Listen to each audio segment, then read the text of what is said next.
Hello,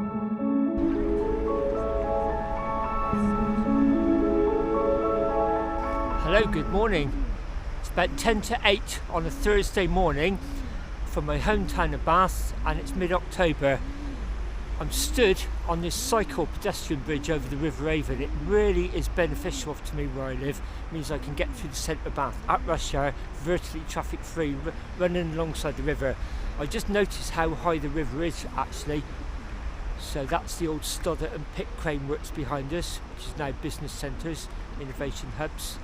That's looking back towards Bristol. And we're heading this way today. I'm going to visit a church on a country estate, which is normally locked, and I've arranged to meet the keyholder there. She's told me she'll give me a guided tour. It's a fantastic location, and I'm really looking forward to it. It's about 20 miles away, and I'm going to meet them there at 11 AM, hence the early start. Also going to go and visit somewhere very close by that I only spotted on Google Maps last night. And also, I'm trying an experiment on my Audax Thorn bike, 700 by 25C wheels on the back. I'll tell you more about that later on. First of all, I want to get out of Bath and get on some quiet country lanes. I'm now on some nice quiet roads, avoiding some busy traffic. So as I came out of Bath, just before I got to a big roundabout, I turned left up what Ivan Margery believes was the Roman road out of Bath, although Richard Colt Hall believed it was actually up Foss Lane, so even experts can't agree. But this cuts off a busy corner of A4, so if I'd carried on down there, I'd have run alongside the valley. See all the mist hovering in the valley down there. So the main road and the main Bristol-London Railway is running along there alongside the brook. So I'm just going along here to join it a bit further along. Normally you don't see any cars here, but clearly some of the locals know this is a cut through. And as that's the Boy Brook, and I'm bypassing what can be quite a nasty busy road at times, especially at rush hour, I call this the Boy Brook bypass, or probably you could shorten it to the bypass.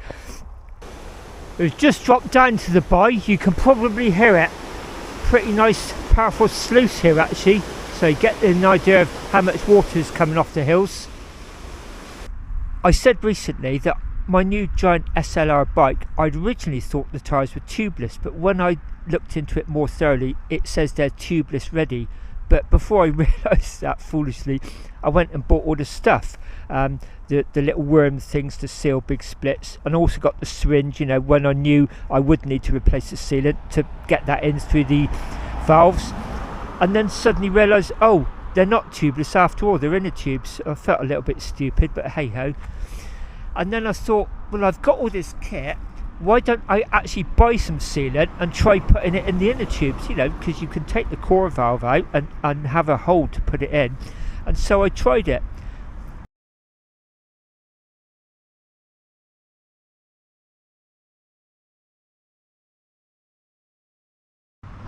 So I did a little bit of online research because I didn't know how much to put in, and I just thought, I wonder if anybody else does it, and the opinions seem to be split. Some people say, yes, of course you can do it, as long as you get the core valve out, you can get sealant in there. Will it be effective? Not as effective as it would be for the tyre. Other people say they've tried it and they find it very effective.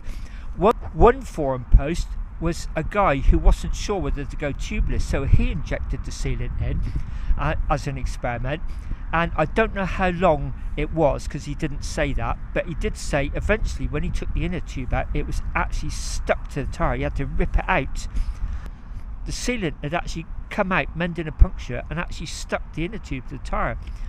Of course, when he pulled it off, he must have repunctured it, and he said he actually mended 4 punctures before he could get the air in. So what he's saying, I think, is that the sealant must have mended 4 punctures without him even being aware of it. So as I say, opinions are divided. This is only my first ride with it, so I really don't know. I'd be interested to know other people's opinions. One guy who wasn't a fan of putting sealant into inner tubes said he believed a much more effective method was to put in thicker, wider inner tubes than are necessary. His reasoning was, when you pump them up and they expand, they won't be as thin, so you'll get a thicker layer of inner tube. But that's what I've also tried. I've put in thicker inner tubes with the sealant, and obviously just do what I've always done, just put the bike on the work stand every now and again, especially in the winter, and just check the tyres to see whether there's any slips or whether you need to take sort of remedial action. Anyway, I've arranged to meet the people at this church at 11 AM. I'm really looking forward to it. When we get to Kington Langley, there's a bus shelter there, so hopefully I can maybe explain what I'm doing on the map there without all the glare. It's now about 9:45. It looks like it's going to be a lovely day, and I've just come up that way. So we're north of Chippenham now. We're on this B road which runs from Chippenham up to Lyneham. In a couple of miles time, this will carry on to the left, and then there'll be an equivalent B road forking off to the right. And in the jaws of that junction is where we're heading for. It's probably easier to show you on a map in this bus shelter. But this is not just any bus shelter, it was gifted. It says on this plaque, "This shelter is the gift of Christopher Garnett to commemorate the many years of his family's happy association with this lovely village, Kington Langley." What a lovely gesture. I mentioned it on my last video. I haven't quite figured out how to put on screen grabs and overlay dialogue yet on this new editing app. So it's probably easier to show you on Google Maps what we're doing. All these red dots, incidentally, are thankful villages. You can embed them on Google Maps. And the blue dot is I've enabled Google Maps to track me. I choose to, my wife chooses not to. It's great on train journeys because you can actually see if a track goes off to the left or the right. And I'm always wondering, I wonder where that goes. You can trace it. So anyway, that's like a homing device. I've just come in from the left, Kington St Michael, cross the A350, and we're at Kington Langley, heading up this way towards junction 17 of the M4. And this is the junction I was just telling you about where the B road splits. And in the jaws of that junction is what used to be a private estate. It's now a farm estate, and there's a tributary of the River Avon going through it. The Wiltshire Avon, I believe, not the Somerset Avon. And that's where the church is, in the grounds of this former estate. It's private property, but you are allowed through to visit the church. It's St. James Church, and it's managed by the church's conservation trust. It's normally locked. You need to ring up the key holder, which I did yesterday. She said she'll meet me there at 11 AM. She said, if you like, I'll give you a guided tour. Otherwise, it may seem a bit bare inside. And I said, yeah, thank you very much. She said there is a new guide being written. It's not printed yet, and she believes it's not uploaded on the church's conservation trust website yet. I looked last night, and it looked like a 20-year-old guide for this church. So she's going to give me a guided tour. She did suggest meeting me at that gate there, but I can get through. Cars won't get through. You need an electric key fob, which she's got, but she said you'll get through on a bicycle. And I've been through there before. The reason I know about this was when I was visiting all the Wiltshire Church's Conservation Trust properties back in the spring and the summer. This was one of the last ones I came to, and I'd camped nearby, and this was the first one of the morning. And I couldn't get in, and I had rung her that day, and she said I can meet you at 11 AM, and that was just a bit too late. I was here by about 9:30, I think. It would have just taken up too much of the day. So I've always wanted to come back here. As you can see, they've dammed the river by the look of it to form a bit of a pond with an island in. It's a lovely ride through there. So I'll put the action camera on the handlebars and film that. But when I was looking at this earlier on, I thought, hey, Draycot Cerne, Chapel of Rest, I wonder what that's all about. So I'm going to go and have a look. If you tap it, you get some pictures. It says it's open 24 hours a day. About a mile on from the bus shelter, this is what they call Draycot Cerne. This is where my road forks round to the right. The other B road goes straight on, and we're turning left down here, down to the chapel.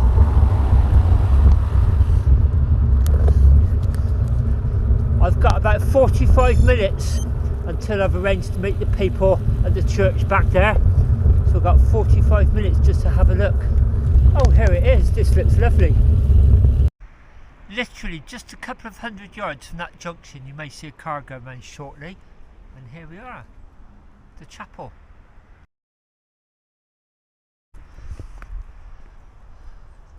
It's lovely, isn't it, in the autumn sunshine? It's quite a bit of poke behind the sun as well, I can feel it on my back. Will we get in? Draycot Cerne Cemetery Chapel, built 1883, restored 2015. And it's won an award by the look of it, Bishop's Award 2021, for good management of wildlife. Wow, that's a shame, no access. But as I always say, if you can't get in a church, you can always look around the churchyard.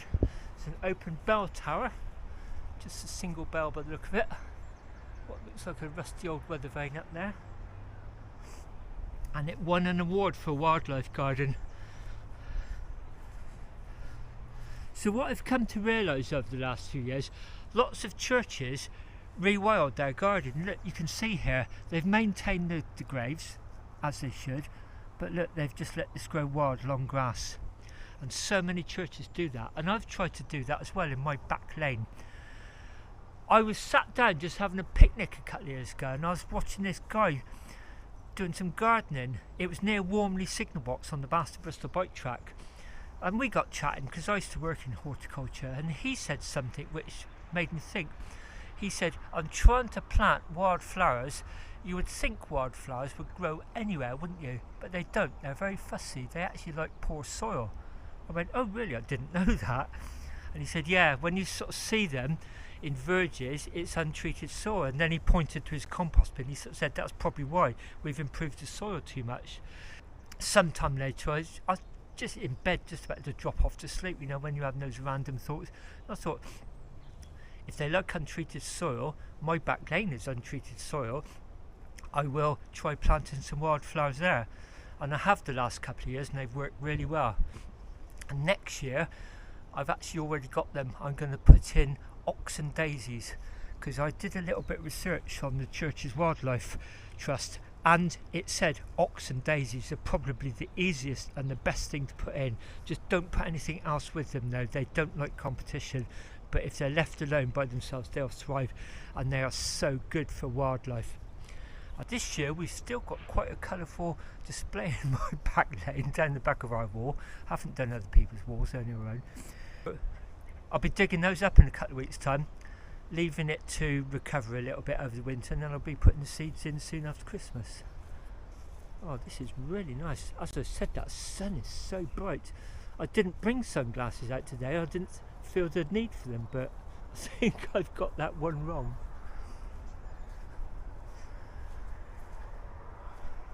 Right, back to Draycot Corner, carry on more or less straight on, a few hundred yards, there'll be the gate and we can get through there. Okay, just back up to Draycot Corner. We're going to bend round that way, carry on a couple of 100 yards, and then we'll enter the estate. And the estate will actually take us right up and join onto this road about half a mile up there. So I'll come out the top entrance, and then we'll go up, cross over the motorway, then run back parallel to it. First of all, let's go up to have a look at the church. The gate will be along here somewhere. Here it is after just a couple of 100 yards.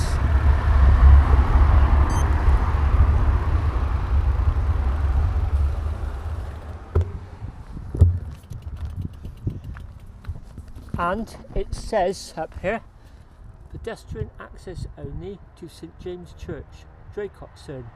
Please use Wicket Gate. I imagine that's probably this one here, the left hand side. Well, last time I got through that, I assumed that was the Wicket Gate. But there was a car coming towards me which may have activated the gate so I could get through it. But that's magnetically locked. So what I'm going to do is go back along that way and go up the top and see if we can get in the top entrance. Maybe that's what it means by the Wicket Gate. Okay, I'm now up at the top gate. Let's hope we can get through here.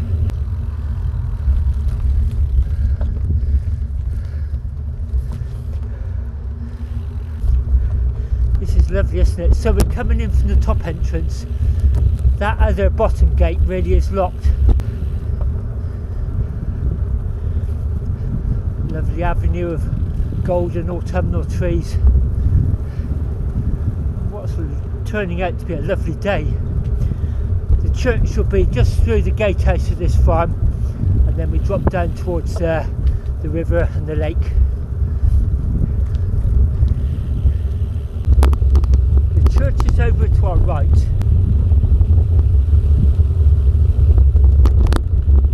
Here's the church.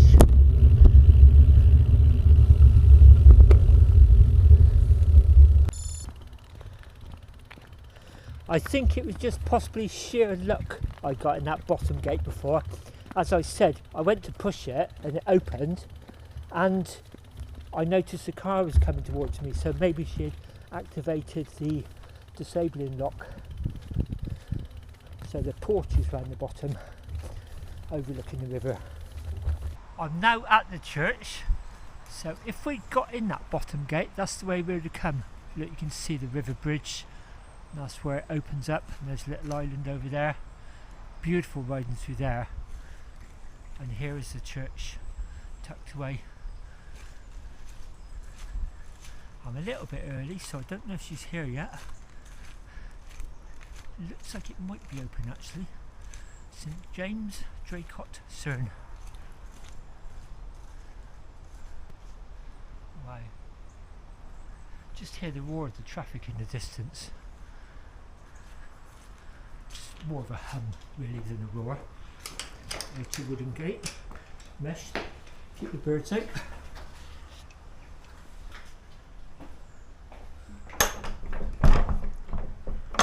No, a bit early.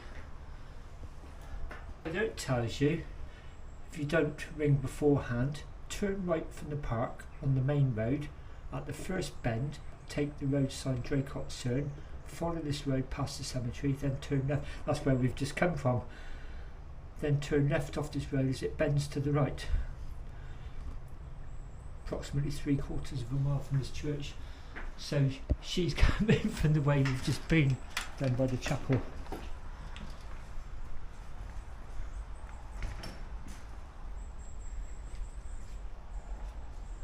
can see why I wanted to come back here, can't you?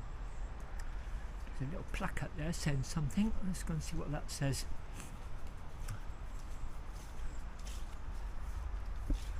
In memory of Catherine, the wife of Richard Angel, who departed this life March 13th, 1789, aged 59 years. John Frost died December the 4th, can't see the year, 1782, aged 67. Got sorts of memorials on the wall. It's only about 11:15, so I did say 11. So, gosh, that must look wonderful lit up. So there's electricity here then. That's a tributary of the River Avon. It's been dammed, I think, to form a little bit of a pond here. Lovely ornamental bridge over it. And then here's the church, just set in this wonderful location just above the river. The reason I wanted to come here really is to finish off my Wiltshire Churches Conservation Trust trip. So I visited all the churches in the county of Wiltshire that are managed and maintained by the Churches Conservation Trust. As I said, I came here before, but it was unlocked. I've really wanted to come in here. I've also visited all the churches in the county of Somerset. That was huge. That are maintained and managed by the Churches Conservation Trust. One of those I had to go back several times until I eventually got in. I'll tell that story maybe on another video. And I referred to it at the end of my last video on the Severn Bridge. I want to visit all the CCT properties in the historic county of Gloucestershire. That includes Bristol as well. Been to some of them already, but I just think it'll make a fantastic winter project. Just visiting some of the local ones from Bath as day rides, maybe doing some train assisted trips as well. Just get me out the door with a purpose middle of the winter when I might otherwise not want to get out. So I really wanted to come here first to kind of finish this project, if that makes sense, before starting a new one. I don't want to be one of those guys that his house is full of half-finished DIY projects, if that makes sense. Oh, wow. A lovely morning as well. This is kind of like an oasis of weather in between lots of rain. We had lots of rain yesterday and last night, and there's a lot more in the next few days forecast, so this is just a glorious interlude in between all that. I've just come into the porch to take my hat and gloves off, and I suddenly noticed this leaflet here. It says the Athelstan Pilgrim Way, a walking and cycling route linking 36 churches across the benefices of the North Wiltshire Deanery. Well, I'll definitely be taking one of these. That looks like Malmesbury Abbey. Well, that's definitely a little project, isn't it? Oh, you even get a little passport there. Get a stamp to each one. Oh, that looks fantastic. There's looks like she's here. Somebody just giving me a wave, coming towards me. And because they were put in after Edward died, Ellen is depicted wearing her widow's weeds of that. It's a sad story. Yes, isn't it? So that's our lovely Adelaide. Hey, look at the detail on her ear. I love the story about that downstroke. Can you see it? You can see I it can quite see well it. on that, can't you, next to the... Yeah. I wouldn't have spotted it if you hadn't have told me. Gosh, that's a lovely work of art. Yes. This is as quiet as it will go. I have a wonderful swell pedal.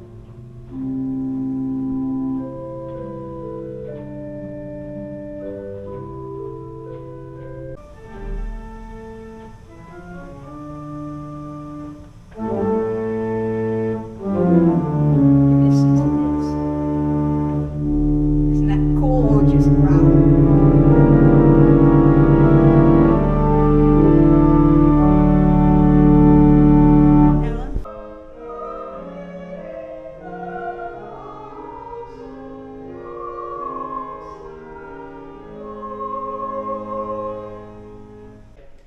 Probably had a, you think, a bronze mask? I think it was probably either a copper or bronze death mask. But if you want to know any more, you could take a picture of my son's contact details because he's the expert. I love the chancel being down, sunken. It's very so difficult, unusual. mind, when you... Something about a church key and a mortise lock. Yeah, that is some...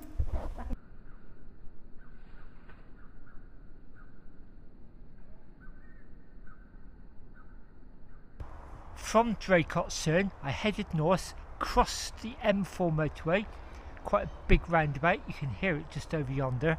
I'm heading up a little bit further before I then turn left, and I'm going to run alongside it, parallel it, most of the way back to Bath. Some of it on its northern flank, and then we'll cross over it and then run alongside it on its left. It'll be on our right. And that'll take us most of the way back to Bath actually, and I'll drop down and get on the Bath to Bristol cycle track. But meantime, I'm going to have my lunch on this seat. Tell you a little bit about what that lady told me. The history was absolutely fascinating. The first thing I noticed when I went inside was it was very bare at first, and then you suddenly realised there was a lot there that you could easily miss. And luckily I didn't, because the lovely lady who gave me a guided tour for well over an hour showed me things that just really fascinated me. So the first thing you notice is you walk into the nave and then you start heading towards the chancel. Most chancels are up a couple of steps. This was actually sunken, it was down a couple of steps. And the reason for that being was what is now the chancel was originally the only part of the church. In fact, it was a chapel built in the 13th century, and then it was later added to. And I remarked on that the chancel is normally raised, not lowered, and she said it's all to do with the lay of the land because it's built on a hillside. So that's very, very unusual. And she says for weddings it's quite difficult because like normally the clergy are stood above them, aren't they? But he would actually be down below them, so they actually had to go right up towards the altar. And the lady was sort of saying it's quite awkward for weddings actually, although they no longer have a licence to do weddings in there. It's still consecrated, and I asked her how often they have services, and she said only once a year, 31st of July, St. James Day. They no longer have a licence to do their weddings. Plenty of they can still hold funerals there, and she was telling me she was hoping to have hers there. When we went down the step into the chancel, there was an effigy of a crusader on the left. It was in that. As we dropped down, the first thing I noticed was an effigy of a crusader set back with the legs crossed. And he was saying, if you look carefully at the effigy, there's this wonderful decoration and detail on the body, but not on the head. It looks almost kind of bland in comparison, almost a bit like a Cyberman. It just had two sunken dots or slits where the eyes would go, and that's about it. And she thinks the reason it's so bare is because when it was originally placed there, it would have had a metal mask on, which would confirm his status as a crusader. So that was interesting. Then there was a big tomb there, she was saying, was for one of the local big dignitaries associated with the village, and he swapped sides quite often in wars. He seemed to have this sixth sense about which side was going to win, so he always seemed to be on the winning side. She was saying his status became so elevated, he was the one person in that reign of a monarch who was actually allowed to walk at services in front of the king. That's how elevated he had become. Then, still in the sunken chancel, to the right of the altar, there were two holes set back in the wall, and it was where, after communion, they would pour the excess wine down one drain and the water down the other, and that kind of helps date the church to the 13th century, she believes, because that practice wasn't carried on for very long. Of course, nowadays the clergy just probably finish the wine off themselves, but in those days they disposed of it down a well, but they didn't want to mix water and wine, and so there were two different wells for these excess water and wine to go down to, so that was interesting. Then when we looked round at the arch which joins the chancel to the more modern nave, you could actually see a mark just above the arch from a later date where the original chapel would be. So that was built up at the same time when they added on the nave and made a chapel into an estate church. Then in the north wall, set back from the nave, almost like a memorial chapel, there was all these shrines in there and plaques to important people, and there was this really haunting sculpture of a young child's face, and apparently she died at the age of 8, and I found that quite haunting actually. My first thought was, 8 years old, she'd have probably succumbed to some kind of disease, cholera or smallpox or something. And she was saying that's what historians thought for many, many years. Then I don't think it's that long ago they discovered it in France, that she had been there with her father, who was very important, and she had fallen out of a carriage. Now whether the door just hadn't properly been locked or she had been fiddling with it, don't know, but it was confirmed that she actually died of this fatal accident, and they managed to stop the horses trampling her, but the fall itself had just killed her instantly. And so that bust was, that sculpture of her head and her shoulders was quite poignant, I found, quite moving. And she was saying, again, detail you just so easily miss. If you look down at the second line of the carving, they were originally going to put a T in there because it was all to do with the family names, and then not long after her death they changed it, and you could see the downstroke of a T where they'd suddenly rubbed it all back and just part of it was left, and then it began, I think it was with an S. Whether that come out in the video or not, I'm not sure. I tried to capture that. And then lastly we went towards the west in the organ, and she sat up on the organ, switched all the lights on, turned the pump on, she played some organ music. That just topped off the visit for me actually. It was absolutely wonderful. And before I knew what happened, an hour had gone. We locked up and we walked back down over the river bridge. Just as the swan was taking off, I tried to get my phone on quickly to record that because I loved the sound and the sight of swans taking off and landing. but it just literally flew about 100 yards and then landed again, so I didn't quite capture that. The next thing you know, we got to the Wicket Gate and it was time to leave, and I checked my phone soon after I left, and we'd been in there about an hour and 10 minutes. Wonderful, wonderful visit. I'm so glad I came. Just gone 4:30 and I'm about 3 miles from home, riding back along the Baston Bristol cycle path. Follows the route of the old Midland Railway. It's been a fantastic day and the sun's been so bright and strong. It's been dazzling me most of the afternoon. I've been thinking about all those wonderful stories that lady told me, so I thought I'd finish the video off with just one of them actually.